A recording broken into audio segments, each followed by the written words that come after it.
อืมอ๋ออืมโอ้ฝนตกแล้วงูสิงก็นอนแปนเลยเนาะแปนแบบสุดๆ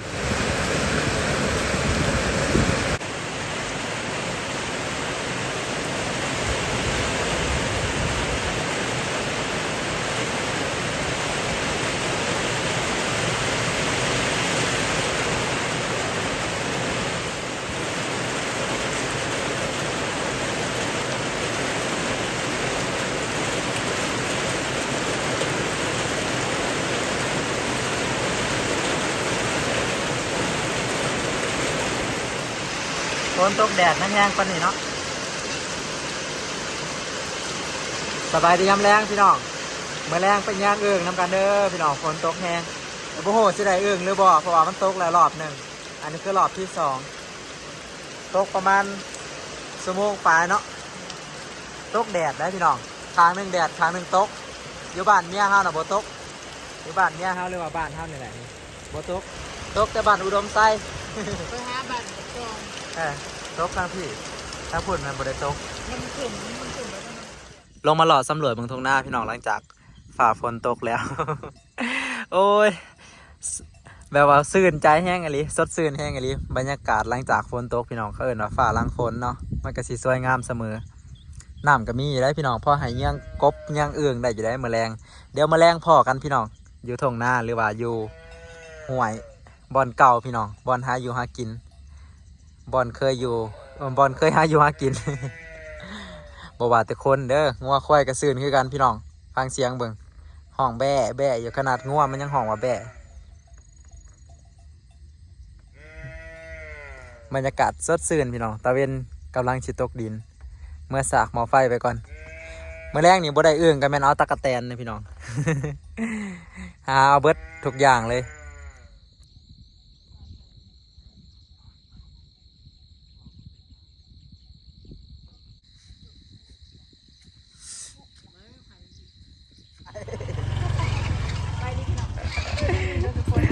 Let's go ไปเด้อพี่น้องวันนี้หอดเวลาเลยเกิดมันรถเกาะกัน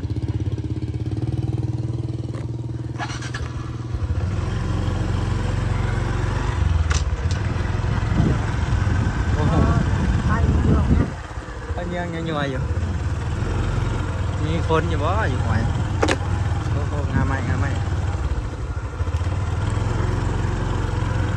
มันไกลแยงพี่น้องบอลมีตอนที่ขี่รถไปโยครับป้าพี่น้องเลยซ้ำกระสอบไปเอาบุญไปคนอื่นอยี่น้ำมันม่วนกันเลยนี่นะใช่จะเอาแต่คือว่าแล้วอันยางมันไกลกระจอกเยื่องแค่นี้เอาละไปเยื่องบอลเคยได้อื่นสบายไปกับซาพอนกับปอต้นกับซาลอยตั้งแต่ตะกี้ก็เลยขี่รถจักรไปพี่น้องขี่กันขี่เกือบไปนี่บ่ทันหมู่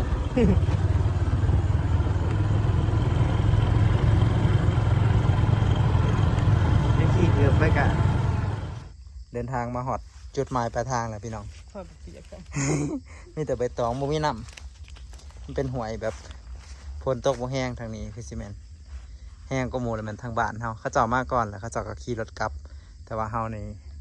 อยากมาสัมผัสด้วยตัวเอง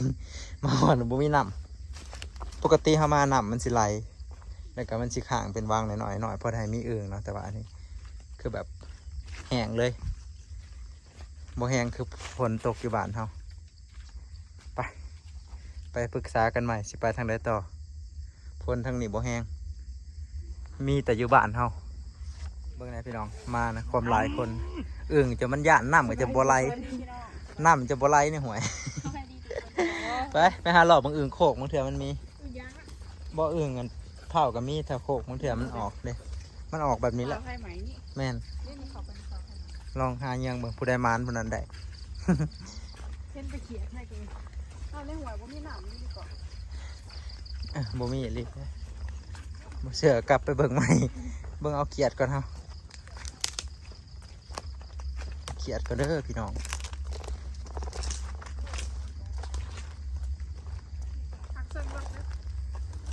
ได้ร้อยคุบมันได้ร้อยนี่ ไอ้ย่างมาแล้วไอ้เงี้ยงนี้ ย่างนี้เราเห็น ไอ้เงี้ยงนี้แล้วมันไปแล้ว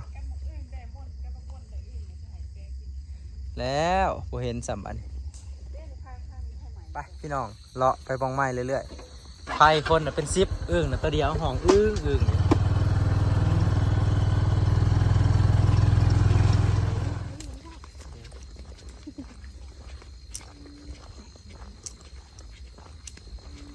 โอ้เสียงอึ้งเว้ย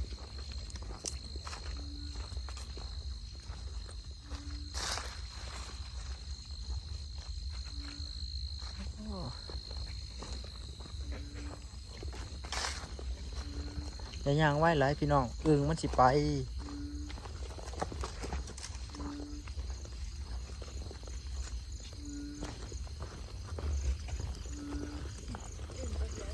อึ้งตัวเดียวหุ่มเยอะๆว่ะมันเศร้าห้องเลยดิ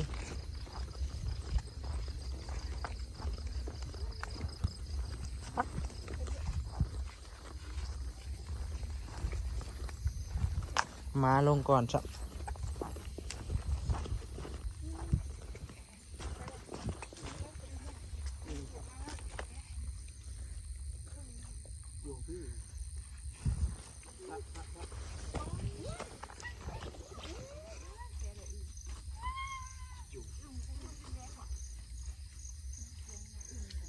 โบ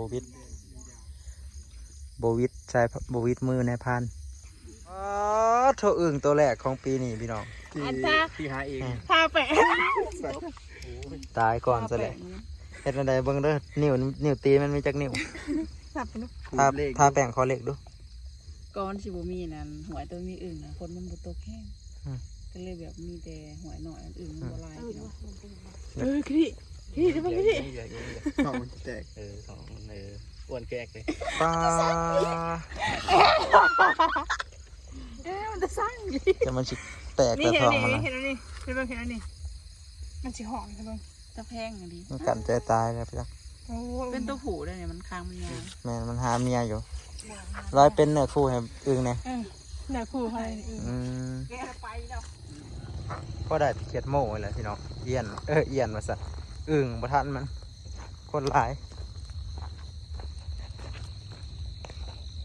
เขียดโม่ใหญ่ลายอยู่แล้วเขียดโม่ใหญ่อึ๊บนี่ตัวตะเอียนไม่แต่เขียดกำลังชิไข่เห็นคือกันหัวมาหาคนหมานบ่เอ้ามาหอดใส่แล้ว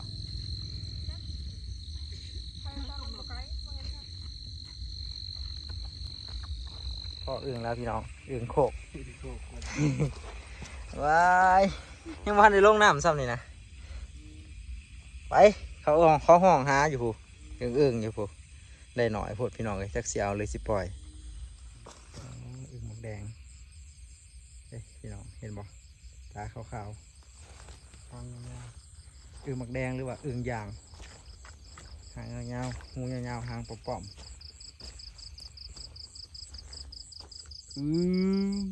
อ๋ออ๋อ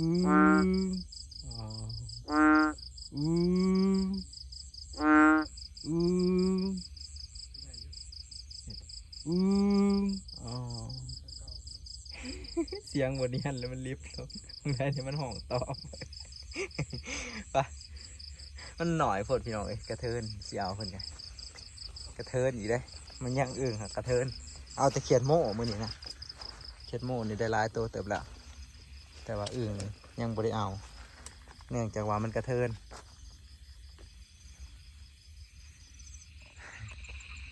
อยู่ในเขียดห้องลายขนาดพี่น้อง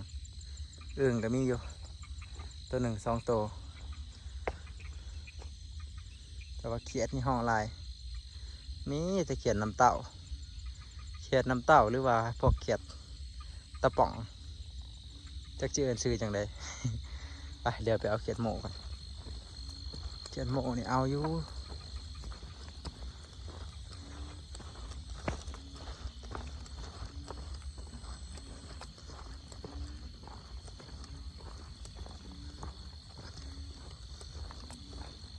โอ้ย มมาว่าเป็นตัวชิ้นใหญ่มาหอดประตูน้อยๆนี่โทรหาแต่นี้นั่นโอ้ฝนตกแล้วงูสิงก็นอนแปนเลยเนาะแปนแบบสุดๆเลยพอดีต้มตัวซ้ำนี่ นอนแบบบดญาติยังเลย นอนแปนดีแล้ว ปล่อยมันซะ บ่ได้กินบ่ กินอยู่ครับแต่โอ้ยอยากเอามัน อยู่หน้าผู้เจ้าพี่น้องต้องพี่ใหญ่หมวกแดงนี่เอาไหมเอาไหมไข่ไปเลยไข่แล้วอันตัวไม่ไงดูไงไข่ น้ำแพ้ใช่ไหมตัวใครน้ำแพ้อีกแล้ว น้ำแผลอีกแล้วเอ้าคนสิไปเกาหลีเนี่ยเอ้าปล่อยไปอีก ทำบุญเลยทำบุญ ทำบุญจังได้ว่าทำบุญจังได้อย่างมาเห็นมันและปล่อยเฉย